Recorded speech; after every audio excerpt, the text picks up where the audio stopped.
Hi friends, good morning and welcome to Vismaya குடல். இன்றைக்கி என்னோடய ஒரு மார்னிங் ஒர்க்கு தான் நான் உங்களோட ஷேர் பண்ணியிருக்கேன். என்கிட்ட உங்களோட ரொட்டீன் வ்ளாக் வந்து போடுங்கன்னு சொல்லி கேட்டவங்களுக்காகனே இந்த வீடியோ. ஸோ காலையில் வந்து எப்போதுமே என்னோடய ரொட்டீன் இப்படி தான் இருக்குமா அப்படின்னாக்கா இல்லை, கொஞ்சம் கொஞ்சம் வந்து மாறும். ஸோ காலையில் வந்து என்னோடய கிச்சன் வந்து எப்படி இருக்கும் அப்படிங்கிறத பிஃபோர் ஆஃப்டர் வந்து உங்களுக்கு காமிச்சிருக்கேன். என்கிட்ட வந்து நிறைய பேர் காலையில் வந்து சமைச்சு முடிச்சாச்சு. கல்லை வந்து ஊற வச்சுருக்கேன், சாயந்தரம் வந்து கொஞ்சம் சுண்டல் செஞ்சிடலாம் அப்படின்னு சொல்லிட்டு. ஸோ என்கிட்ட சில பேர் கேட்டிருந்தீங்க, இந்த குக்கரில் வைக்கிற சாதம் நல்லதா இல்லை பானையில் வடிக்கிறது நல்லதா அப்படின்னு சொல்லிட்டு. நான் பானையில் வடிச்சிருக்கேன். பட் குக்கரில் தான் இந்த காலத்தில் இருக்கிற அரிசியெல்லாம் இருக்கிற சத்தே கொஞ்சம் அதில் கம்மியாக தான் இருக்குது. அதே நம்ம வடித்து எடுத்துட்டோன்னா அது எந்தளவுக்கு நல்லாயிருக்கும் அப்படின்னு சொல்லி தெரில. பட் எனக்கு உதிரியாக நான் இப்போ புதுசாக அரிசி மாற்றினேன். அதனால தண்ணி வந்து எனக்கு சரியாக செட் ஆகலை அளவு. அதனால நான் வந்து இப்போ இந்த மாதிரி பானையில் வந்து வச்சுக்கிறேன். ஸோ எவ்ரிடே இந்த மாதிரி என்னோடய கிச்சன் கவுண்டர் டாப்லாம் க்ளீன் பண்ணுவேன்னாக்கா கண்டிப்பாக கிச்சன் கவுண்டர் டாப்பை வந்து க்ளீன் பண்ணிவிடுவேன். இந்த மாதிரி சோப் போட்டு அது நல்லா ஸ்க்ரப் பண்ணி அந்த மாதிரி பண்ணுவேன்னாக்கா கண்டிப்பாக இல்லை. இது வந்து ஒரு 15 டேஸ்க்கு ஒன்ஸு.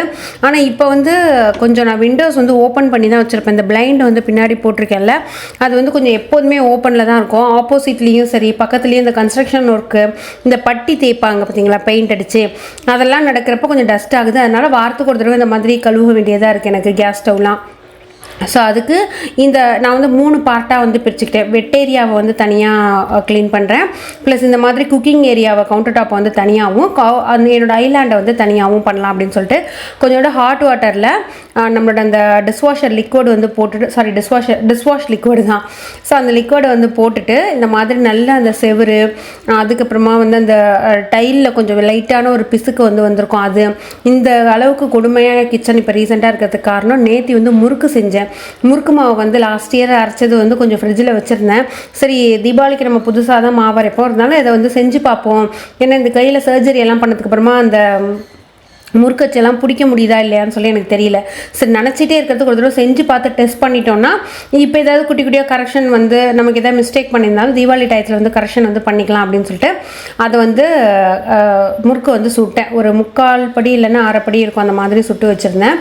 ஸோ அதனால தான் கிச்சன் வந்து இந்தளவுக்கு மோசம், இந்தளவுக்கு கொஞ்சம் பிசுக்காக இருக்குது. சரி, ஓகே, க்ளீன் பண்ணிடலாம் அப்படின்னு சொல்லிட்டு இந்த பேஸ்கெட், ட்ரெயின் பேஸ்கெட் வந்து எல்லாருக்கும் செட் ஆகுமானா இதில் கொஞ்சம் பெரிய சைஸ் வந்து தான் உங்கள் எல்லாருக்குமே செட் ஆகும். இது நான் வந்து டிஷ்வாஷரில் மேக்ஸிமம் வெசல்ஸ் வந்து போட்டுடுறதுனால சின்னதாக வந்து வாங்கிட்டேன்.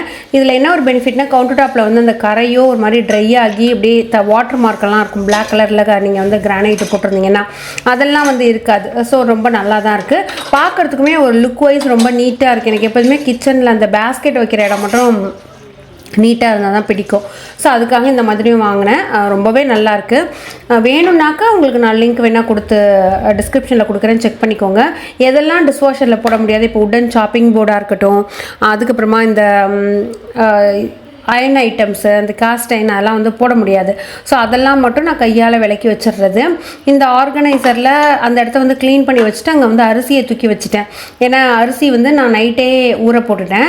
உளுந்து மட்டும் ஒரு 2 மணி நேரம் ஊறட்டும் அப்படின்னு சொல்லிட்டு காலையில் தான் உளுந்தை வந்து ஊற போட்டேன். அது இன்னும் டைம் ஆகலை. நான் க்ளீனிங் பண்ணுறதுக்குள்ளே முடிக்கிறதுக்குள்ளே அந்த உளுந்து வந்து ஊறிடும். ஸோ நான் கிச்சனையும் கொஞ்சம் க்ளீன் பண்ணிவிட்டு அதுக்கப்புறமா மாவரைச்சேன்னா கொஞ்சம் ஈஸியாக இருக்கும், ரொம்ப அப்படியே கச்சன்னு இருக்காது அப்படின்னு சொல்லிட்டு அந்த மாதிரி பிளான் பண்ணிட்டேன். ஆயிலெலாம் இப்போ மந்த் பிகினிங் இல்லையா, அதனால் எல்லாத்தையுமே வந்து டாப்அப் பண்ணி இந்த டிஷ்யூவை மட்டும் மாற்றிட்டு அதில் வந்து வச்சிடலாம் அப்படின்னு சொல்லிட்டு இந்த ஒரு கவுண்டர் ஆர்கனைசர் இருக்குது இல்லையா, இதோட குவாலிட்டி எப்படி இருக்குதுன்னு சொல்லி என்கிட்ட கேட்டிருந்தீங்க. இந்த செராமிக் ஜாரோட லிங்க்குமே என்கிட்ட கேட்டிருந்தீங்க. செராமிக் ஜார் வந்து நான் நியர்பை ஷாப்பில் வாங்கினது. அது வேணாக்கா நான் லிங்க் கிடச்சின்னா தேடி கொடுக்குறேன். ஸோ அந்த மாதிரி ஒரு சைடை என்னோடய குக்கிங் ஏரியா அந்த ஒரு சைடை வந்து க்ளீன் பண்ணி முடிச்சதுக்கு அப்புறமா அந்த அஞ்சரை பெட்டியை வந்து நல்லா தொடச்சி வச்சிடுறது, ஸ்பைஸ் பாக்ஸஸ்ஸு. ஸோ அந்த ஸ்பைஸ் பாக்ஸ்லாம் வந்து நல்லா க்ளீன் பண்ணி தொடச்சிட்டு வைக்கிறது. அதுக்கப்புறமா இந்த இடத்த ஒரு சைடில் வந்து க்ளீன் பண்ணியிருந்தால இங்கே வந்து என்னோடய ஒண்டர் ஷெஃபோட பிளெண்டரும் அதோட ஜாரும் மட்டும் நான் வந்து வச்சுருக்கேன், அந்த புல்லட் ஜார். அது மேலே வந்து அந்த பிஜியோட நைஃப் செட், அதை நான் எதெல்லாம் அதிகமாக வைக்கிறேனோ அதெல்லாம் வந்து கவுண்டர் டாப்பில் வந்து வச்சுக்கிறேன். சும்மா எல்லா ட்ராவையுமே வந்து நம்ம திறந்துகிட்டே இருக்க வேண்டாம் அப்படின்னு சொல்லிட்டு. இந்த பிஜிஎன் நைஃப் செட் வந்து ரொம்ப ஷார்ப்பு ஃப்ரெண்ட்ஸ், ரொம்ப ஷார்ப்பாக இருக்குது. கொஞ்சம் பார்த்து தான் வந்து நம்ம யூஸ் பண்ணணும். இன்றைக்கி சமையல் வந்து பார்த்திங்கன்னா மாங்காய், முருங்கைக்காய், கத்திரிக்காய் போட்டு சாம்பார். அதுக்கப்புறமா இந்த வாழைக்காவை வந்து எப்படி வறுத்துருந்தேன்னா கொஞ்சோண்டு மஞ்சத்தூள், உப்பு, மிளகாத்தூள் போட்டு மேரினேட் பண்ணி வச்சுட்டு அப்படியே தோசைக்கல்லில் வந்து தவா ஃப்ரை மாதிரி பண்ணி எடுத்துட்டேன். ஈவினிங்க்கு வந்து சுண்டலுக்கு அது ஊற வச்சாச்சு. ஸோ இவ்வளோ தான் இன்றைக்கி. மார்னிங் வந்து தோசை வந்து நான் மட்டும்தான் வந்து சாப்பிட்டேன். அதனால் அந்த சாம்பாரே வச்சு சாப்பிட்டேன். ப்ளஸ் வந்து பிரண்டையில் துவையல் வந்து அரைச்சி வச்சுருந்தேன். நம்மளோட அந்த கார்டனில் வந்து நான் பண்ணி வச்சுருக்கேன், கொஞ்சம் அதை நட்டு வச்சுருந்தேன். அதில் வந்து பிரண்டை நல்லா வந்திருந்தது. அதை எடுத்து துவையல் பண்ணி அதை வந்து சாப்பிட்டுட்டு அப்படியே நான் வந்து ஒர்க்கை வந்து ஸ்டார்ட் பண்ணலாம் அப்படின்னு சொல்லிட்டு. ஸோ டெய்லியுமே ஏதாவது ஒரு பருப்பு வந்து சேர்த்துட்டோம், ஏதாவது ஒரு ப்ரோட்டீன் வந்து நல்லா கிடைக்கும், ஏதாவது ஒரு சுண்டல் வந்து சேர்த்துக்கலாம் அப்படின்னு சொல்லி நினச்சேன். அப்போ தான் வந்து என் ஹஸ்பண்ட் வந்து சொன்னாங்க, இல்லை நம்ம நைட்டில் இனிமேல் ஃப்ரூட்ஸ் மட்டும் சாப்பிட்லாமா அப்படின்னு சொல்லிட்டு. சரி ஓகே அப்படின்னு சொல்லிட்டு இதை வந்து சுண்டல் வந்து நைட்டு சாப்பிட முடியாது, கொஞ்சம் டைஜஷன் ஆகிறது கஷ்டம், கொஞ்சம் படுக்கிறதுக்கு ஒரு 2 hours முன்னாடி சாப்பிட்டு ஏதாவது ஒரு பனானா மாதிரி சாப்பிட்லாம் அப்படின்னு சொல்லிட்டு அப்படியே கொஞ்சம் கவுண்டர் டாப்பையுமே வந்து க்ளீன் பண்ணிடலாம், அந்த ஐலாண்ட் இருக்குது அந்த இடத்த அப்படின்னு சொல்லிட்டு அதையுமே அதே மாதிரி நல்ல சோப் வாட்டர் போட்டு நல்லா வந்து ஸ்க்ரப் பண்ணிவிட்டு அதுக்கப்புறமா வந்து அந்த மைக்ரோஃபைபர் கிளாத்தை வச்சு நல்லா தொடச்சி எடுத்துடுறேன். ஸோ இந்த ஒரு ரொட்டேட்டிங் ட்ரே வந்து பார்த்திங்கன்னா இப்போ நான் வாங்கியிருந்தேன், ஷாப்ஸியில் வந்து வாங்கியிருந்தேன். ரொம்ப சூப்பராக இருக்குது. அது என்னோடய கிச்சன் கவுண்டர் டாப்பில், அதுவும் இந்த ஐலாண்ட் இருக்கிற ஏரியாவில் வந்து என்ன தான் நம்ம டைனிங் சேர் வந்து போட்டிருந்தாலுமே அங்கே வந்து சாப்பிட்ற அந்த ஒரு டைனிங் டேபிள் அது அப்படின்னு வரவே வராது. இந்த மொபைலை வைக்கிறது, அதுக்கப்புறமா அந்த வேலட்ஸ் வைக்கிறது, இந்த மாதிரியே இருந்தது. பட் இந்த ஒரு ஆர்கனைசர் வந்ததுக்கப்புறமா ஓகே, இது வந்து நம்மளோட டைனிங் டேபிள் ஏரியா, ஸோ இதை வந்து நம்ம வேறு எதுக்கும் யூஸ் பண்ணக்கூடாது அப்படிங்கிற மாதிரி ஒரு தாட்டு. லுக் வைஸ்மே ரொம்ப நல்லா இருந்தது. ஸோ கம்ப்ளீட்டாக வந்து தொடச்சி எடுத்துகிட்டு அதுக்கப்புறமா என்ன பண்ணேன்னா, அந்த டயட் இருக்கிறப்பையும் சரி, இல்லை நம்ம ஃப்ரூட்ஸ்லாம் வாங்கி ஃப்ரிட்ஜில் ஸ்டோர் பண்ணோன்னா அதை சாப்பிடவே மாட்டோம். ஸோ அதுக்காக அதெல்லாம் வந்து மேலே வைக்கலாம் அப்படின்னு சொல்லிட்டு இந்த ரொட்டேட்டிங் ட்ரேயில் வந்து கொஞ்சோண்டு சால்ட் வந்து வச்சுருக்கேன். அந்த பிக்கிள்ஸ் வந்து இது என் ஹஸ்பண்ட் வந்து ஹைதராபாத் போயிருந்தப்போ அங்கே ஃபேமஸ் அப்படின்னு சொல்லி வாங்கிட்டு வந்திருந்தாங்க. ஜென்ரலாகவே ஹைதராபாத் ஐட்டம் அப்படிங்கிறப்ப அதில் கொஞ்சம் சக்கரை வந்து சேர்க்குறாங்க. அந்த பிக்கிள் வந்து கொஞ்சம் ஸ்வீட்டாகவே இருக்குது. எத்தனை பேர் சாப்பிட்ருக்கீங்கன்னு கமெண்ட்டில் வந்து ஷேர் பண்ணுங்கள். இது வந்து பார்த்திங்கன்னா இது கிளாஸில் இருக்கிற ஒரு வாட்டர் ஜக்கு, இதில் ஜீரா வாட்டர் போட்டு வந்து நான் அப்படியே லோட் பண்ணி வச்சிடுறது. ஸோ நம்ம ஆஃப்டர் மீல் அதை எடுத்துக்கலாம் அப்படின்னு சொல்லிட்டு அதையுமே இங்கே வந்து வச்சிடுறேன். ப்ளஸ் இது வந்து ஒரு 1 லிட்டர் பிடிக்கிற ஜக்கு, இதில் நான் எத்தனை ஜக் குடிக்கிறேன் அப்படின்னு சொல்லிட்டு எனக்கு கணக்குமே வச்சுக்க முடியும். அதனால் நான் இதில் தான் வந்து லோட் பண்ணி வச்சுக்கிறது. நான் மட்டும்தான் இதை வந்து யூஸ் பண்ணுவேன், பாப்பாக்கெலாம் வந்து கொடுக்க மாட்டேன். அவங்களுக்குலாம் வந்து இந்த டம்ளரில் வச்சு கொடுத்துருவேன். ஸோ இந்த சைடு வந்து பார்த்திங்கன்னா ஓரளவுக்கு கிச்சன் கவுண்டர் டாப்லாம் க்ளீன் பண்ணதுக்கு அப்புறமா கிரைண்டரை வந்து ஓரமாக வச்சுட்டு, ஏன்னா இப்போ எனக்கு அந்த பேஸ்கெட் இருக்கு இல்லையா, அது வந்து ரொம்ப காம்பேக்டாக வந்து அமைஞ்சிருச்சு. அதனால் அங்கேயே எனக்கு வந்து கிரைண்டரை வச்சு என்னோட அந்த மாவரைக்கிற வேலையெல்லாம் வந்து முடிச்சுக்க முடியுது. ஸோ அதை வந்து அப்படியே போட்டுட்டோம் அப்படின்னாக்கா கொஞ்சம் கூட்டுற வேலையுமே இருந்தது. நம்ம வந்து கிச்சன் கவுண்டர் டாப்பையாக இருக்கட்டும், கிச்சனை க்ளீன் பண்ணோம் அப்படின்னாக்கா ஃப்ளோர் வந்து கொஞ்சம் மோசமாக ஆகிடும்.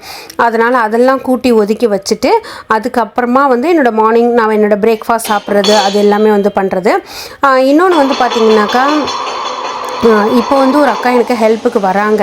ஸோ அவங்க வந்து வாரத்துக்கு டெய்லியும் வர மாட்டாங்க, ஏன்னா வெசல் வாஷிங்க்கு வந்து மிஷின் இருக்கிறதுனால எனக்கு வாரத்துக்கு 2 தடவை வீடு ஃபுல்லும் வந்து கூட்டி தொடச்சி கொடுப்பாங்க. ஸோ இருந்தாலுமே நான் அதுக்கு முன்னாடி, ஏன்னா வாரத்தில் 2 நாள் அப்படிங்கிறப்ப பேலன்ஸ் 5 நாள் நம்ம தானே வந்து கூட்டுவோம். ஸோ அப்போ நான் என்னோடய இடுக்கிலலாம் இருக்கிறது அந்த மாதிரி ரொம்ப டீப் க்ளீன் பண்ணுற ஒர்க்கெல்லாம் அந்த மாதிரி டயத்தில் தான் வந்து பண்ணிக்கிறது. நம்ம என்ன தான் ஆள் வச்சாலும் ஓகே நமக்கு சப்போர்ட் பண்ணுவாங்க. இருந்தாலும் அந்த ரொம்ப மைன்யூட் ஒர்க்கு அவங்க வந்து பண்ண முடியாது, ஏன்னா அவங்க நிறைய வீட்டில் பண்ணுறதுனால அந்தளவுக்கு நம்ம சொல்லவும் முடியாது. நானும் ரொம்ப சொல்கிறது இல்லைனால என்னெல்லாம் முடியுதோ அதெல்லாம் வந்து கொஞ்சம் பண்ணி வச்சிடுறது. இந்த மாதிரி நான் வந்து ஃபுல்லுத்தையுமே வந்து கூட்டி முடிச்சதுக்கப்புறமா இந்த வாட்டர் பேம்பு வந்து எப்படி மெயின்டைன் பண்ணுறதுன்னு கேட்டிங்க. கண்டிப்பாக 2 நாளைக்கு ஒரு தடவை தண்ணி வந்து மாற்றணும். இப்போ என்னோட அந்த ஜாரில் வந்து பார்த்திங்கன்னா தண்ணி கரை பிடிச்சிருக்கு பாருங்கள், அது டேப் வாட்டர் யூஸ் பண்ணதுனால. இப்போ நான் வந்து இந்த மாதிரி நம்மளோட பியூரிஃபையர் வாட்டர் தான் வந்து யூஸ் பண்ணிக்கிறேன். அதனால் கரை வந்து வராது. இது 2 நாளைக்கு ஒரு தடவை நீங்கள் தண்ணி மாற்றலைன்னா அதோட வேர்லாம் வந்து அழுகிடும். மற்றபடி இது வந்து ஒரு 300 rupees ஸ்பெண்ட் பண்ணி நான் 3 லேயரில் வாங்கினேன். உங்களுக்கு ஒரு 1.5 வருஷம் 1.25 வருஷம் இது நல்ல லைஃப், நல்ல அப்படி துளிர்த்து வந்து வளர்ந்துக்கிட்டே இருக்கும். அதுக்கப்புறமா நம்ம வந்து வேறு வந்து வாங்கிக்கணும். ஸோ ஃப்ரூட்ஸ் வந்து பார்த்திங்கன்னா ஆரஞ்சு, கோவா, பனானா இது வந்து இருந்தது. ஸோ இது உள்ளேயே இருக்கிறதுக்கு வெளில கொஞ்சம் இருந்ததுன்னா நான் 1-2 எடுத்து சாப்பிடுவேன் அப்படின்னு சொல்லிட்டு எதெல்லாம் ஃபஸ்ட்டு சாப்பிடணுமோ அதை வந்து மேலே வச்சுட்டு கொஞ்சம் 2 நாளைக்கு தாங்கிறத உள்ளே வந்து வச்சிடுறேன். கொஞ்சம் அந்த ஃப்ரெஷ்னஸ் ஒரு 2 நாள் கழித்து கம்மியான மாதிரி தான் இருக்கும். பட் நம்ம ப்ராப்பராக அதை வீணாக்காமல் எடுத்துப்போம். அதனால் இந்த ஒரு மெத்தட் வந்து நான் ஃபாலோ பண்ணுறது. எனக்கு இவ்வளோ வேலை வந்ததுக்கு காரணம் என்னோட கிச்சன் கவுண்டர் டாப்லாம் டீப் க்ளீன் பண்ணணுங்கிறதுக்கு காரணமே இந்த முறுக்கு தான். ஸோ இந்த முறுக்கு வந்து சுட்டதுனால தான் இவ்வளோ வேலை, இவ்வளோ பிசுக்கு அதெல்லாம் வந்து வந்தது. சரி ஓகே, இது சுட்டதுனால தான் நம்ம வந்து டீப் க்ளீன் பண்ணோம் அப்படின்னு சொல்லி நான் நினச்சிக்கிட்டேன். ஸோ இந்த வாழைக்காய் வறுவல் இது எல்லாமே வந்து ஒரு ஓரமாக வச்சுட்டு அதுக்கப்புறமா இது வந்து நான் சாயந்தரத்துக்குள்ளே ஊறிடும், அந்த சுண்டல் பண்ணுறதுக்கு கரெக்டாக இருக்கும். ஸோ இப்போ வந்து பிஃபோர் எப்படி இருந்தது பாருங்கள், ஆஃப்டர் எப்படி இருக்குது பாருங்கள். இந்த மாதிரி பண்ணி வச்சுட்டேன்னா எனக்கு கிச்சனில் அடுத்தடுத்து என்ன வேலை வந்தாலும் ஒரு பெரிய ஸ்ட்ரெஸ் இருக்கவே இருக்காது. ரொம்ப ஈஸியாக கம்ஃபர்டபுளாக செய்யறதுக்கு ரொம்பவே நல்ல ஒரு கிச்சனுக்கு வரப்போவே நல்ல ஒரு ஃபீல் வந்து கொடுக்கும். ஸோ இப்படி தான் என்னோடய மார்னிங் இருக்கும். உங்களோட மார்னிங் ரொட்டீன் எப்படி இருக்குங்கிறத கமெண்ட்டில் ஷேர் பண்ணுங்கள். Thank you, by.